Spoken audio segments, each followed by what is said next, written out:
Tontolon'ny fampianarana ambony kosa indrindra moka fapetra manokana ahafahana mamoaka ny vatsim-pianarana iray volana tsy misy fisondrotana miampy ny fampitaovana ary ny ministeran'ny fampianarana ambony sy ny fikarohana ara-tsiantifika tamin'ity androany ity taorian'ny fitakiana izay nataon'ireo mpianatra ny anivon'ny université eny fanazavana indrindra mikasika izay hoentin-dramatoa Rasoa Zananiera Marie Monique ministry ny fampianarana ambony sy ny fikarohana ara-tsiantifika izay. Fandraisaka tampianatra sy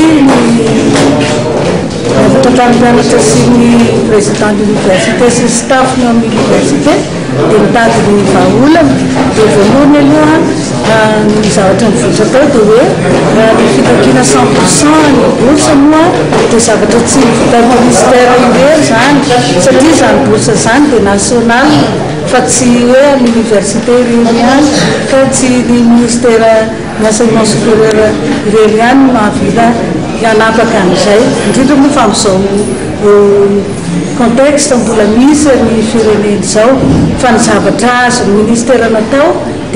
dia tsinona zany fa hoe efa misy an'ilay mpianatra efa nianatra dia mizana zany na dia mikatona azy aloha zao fa mambola ny fanjakana dia nizana zany mba nankataka dérogation dia nahazo dérogation mba